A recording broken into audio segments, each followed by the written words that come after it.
What's going on, everyone? I want to talk today about opportunity zones. And there has been a lot of news here lately about just some of the negativity in opportunity zones. Basically, people complaining about abuse by the rich, investing in these, getting tax benefits in these opportunity zones, calling for more legislation. We've got a House bill up right now. We've got a Senate bill up right now as well, both calling for legislative reforms and adjustments to the program. But I just want to kind of get real about this just for a minute, because some of this I want to call bullshit on.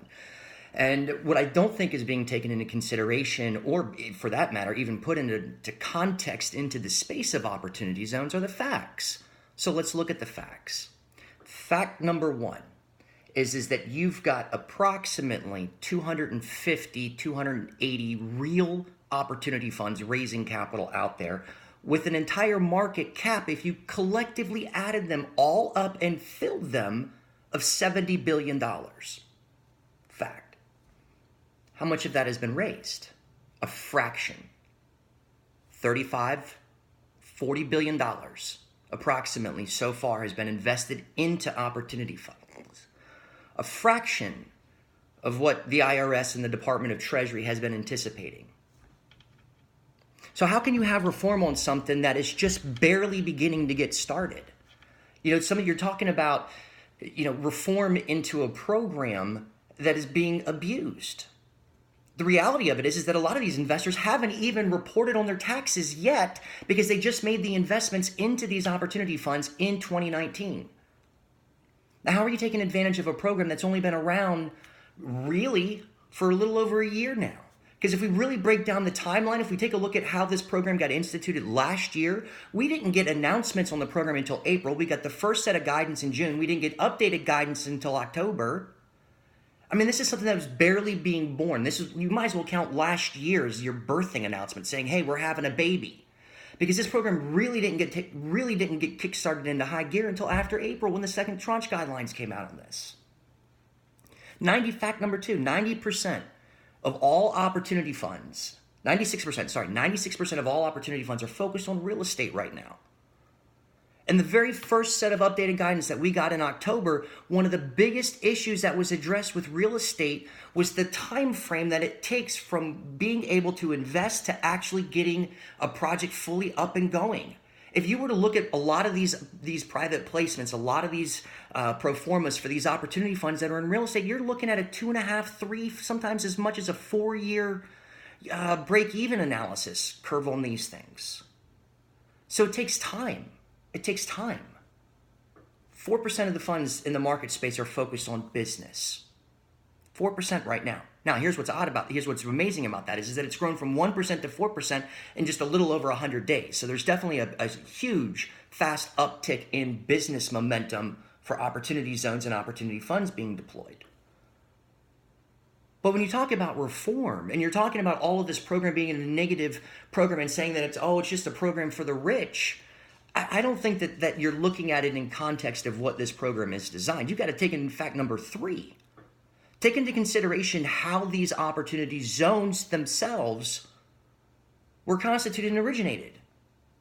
You're talking it was the governors and it was the state CEOs and the legislators that were putting these things together, the mayors, it had a lot of state influence, and then they were submitted.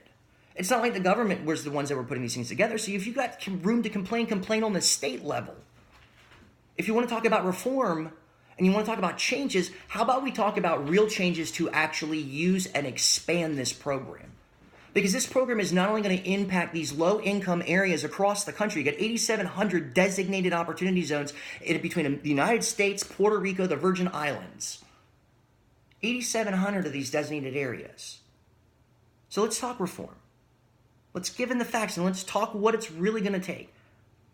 So what can the government do? Well, number one, let's address the very first thing. Open it to any investment being held in an opportunity fund for 10 years. See, when you actually read IRC 1400 Z2, and I'll challenge anybody, go out there, take a look at it, read it. Read Section 3 for the rules held for special gains. Tell me what it says. It doesn't say that any capital gain investment held for 10 years. It says any investment held. See, if we think about this just for a second, we want to talk reform, open this up.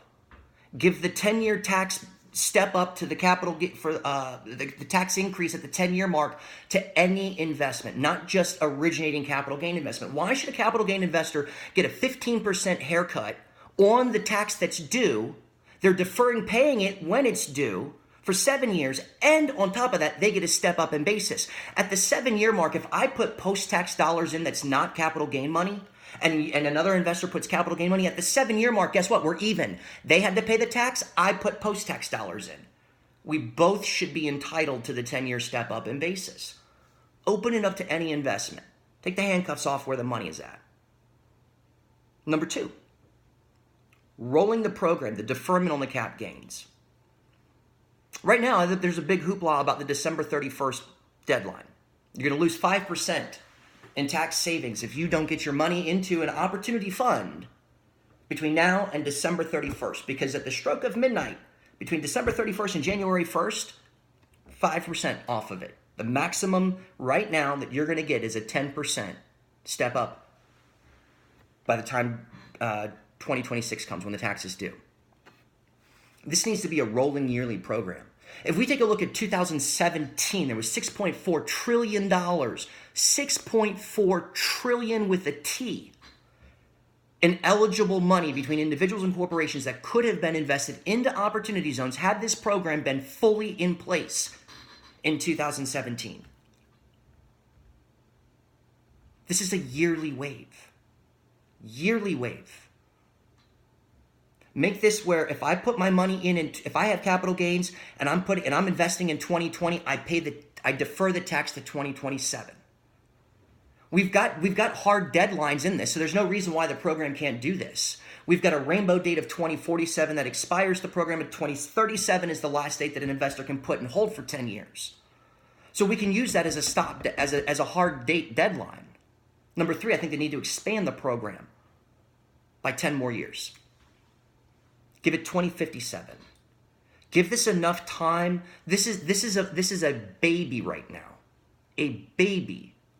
It takes time. It's going to take at least 2-3 years for reporting, for really any real hard data to give us any real legitimate insight into how these programs are working. But you can't turn around and put handcuffs on the program right out of the get-go and can start complaining because people are starting to take advantage of it. And yes, by nature of how this program is, it's going to be typically people who are more wealthy because they're classified as accredited investors. If you got a problem with that, go back to the 1933s Act of the SEC, Reg D. Go back to that because that's what's influencing the type of investors. If you want to open this up, figure out a way to open this up a lot more broad-based to unaccredited investors as well. Give some clarifying statements on that. The states need to be able to make yearly adjustments to these opportunity zones without coming back and the opportunity fund losing the eligibility of what it invested in. There's got to be a way that the states and the localities can begin to use real-time data, and as it begins to come in, to monitor and make adjustments. Because if this program goes right, you're going to have two things. You're going to have a lot of real estate that's going to start coming in, which is going to drive property values up. And yes, it will create gentrification. That's a lot of what the concern is. But let's also take a look at what this program was put into. This was put into the Tax Cut and Jobs Act. This program is designed to spur job growth, economic growth. Now, we've seen a 3% increase in businesses beginning to look at this program a lot more seriously. And I'll tell you what, if my personal opinion is, I think every business in America needs to start looking at opportunity zones and opportunity funds. Because this will impact every single sector with the exception of the sin businesses. It has that potential, not just real estate. And it's going to be the businesses that are going to hire locally, that are going to be in these opportunity zones, that are going to create these jobs, and that's what's going to displace and be a catalyst to the prevention or at least minimizing the impact of the gentrification. But if this is done right, these communities, this is a win-win across the country. This will revolutionize, take America to a whole different economic level like we've never seen the likes of before. How do I know this? because I've built a $15 billion in opportunity funds already. 1 out of every 7 funds in the country, my company, Easy Do It, has developed. We specialize in business-based opportunity funds. We're seeing funds in medical, in technology, in fortifying homes, developing concrete that's so hurricane resistant. What does that look like when that can get into the Puerto Rican islands and it can get into the Virgin Islands and it can have that type of impact in Florida? What about venture capital funds that are investing in biomedical tech and really doing some really great things that are outside the scope of just real estate? We've got funds that are in oil. We've got funds that are in solar, in converting waste, tires, plastics, and disposing of that into crude oil. Ridding our planet, having a huge green, eco-friendly footprint. This is a program that is going to change this country. And we've got to look at it and say, not how are we going to come right out of the gate and bitch, moan, and groan and complain about stuff that's, quite frankly, bullshit. How are you going to sit there and complain about reform on something that hasn't even had a time yet to even post anything? How about 8996? That form we've been talking about for months just now became real. So we're talking about doing reform on something that hasn't even had a chance to even do its first real reporting yet. I think that the lawmakers and the legislators behind this, the people that are the talking heads that are complaining, I don't think that they've actually got any real sense into other than looking at it from, a complete outsider lens. They're not the ones that are on the ground every day. They're not the economic development agencies. They're not the ones that are, trying to work with and figure out how to, spread this program across these distressed communities and have this impact. They're not the ones that are on the phone every day talking with fund managers and investors and projects. And they're not doing any of that stuff. They're looking at this stuff and they're reading and they're complaining. So I'm going to call bullshit on it all. I hope this video goes viral. I really do. This is something with opportunity funds. There are so many great opportunity funds, great people like Craig Bernstein and Shay Hawkins and Steve Glickman, and so many that are out there that are pushing and promoting this program in such healthy ways that this is something that has to be given that time to grow and to nurture the right way. You don't feed steak to a baby. This is the first real year. What's it going to look like next year when investors have a little bit more confidence, and the year after that when investors have more confidence? This is something that you've got to build on, not start chipping away at. Is the foundation for it perfect? No. Does it leave a lot of room for additional improvements? Yes, absolutely.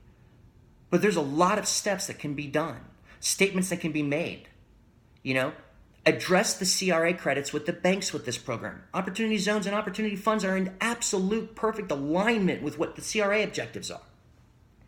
Make adjustments there.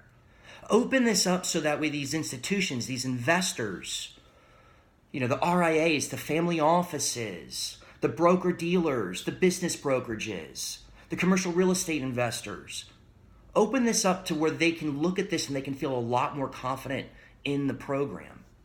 How are you supposed to be able to grow something and instill confidence in investors, these people with capital gains, if you're already talking about crumbling the program?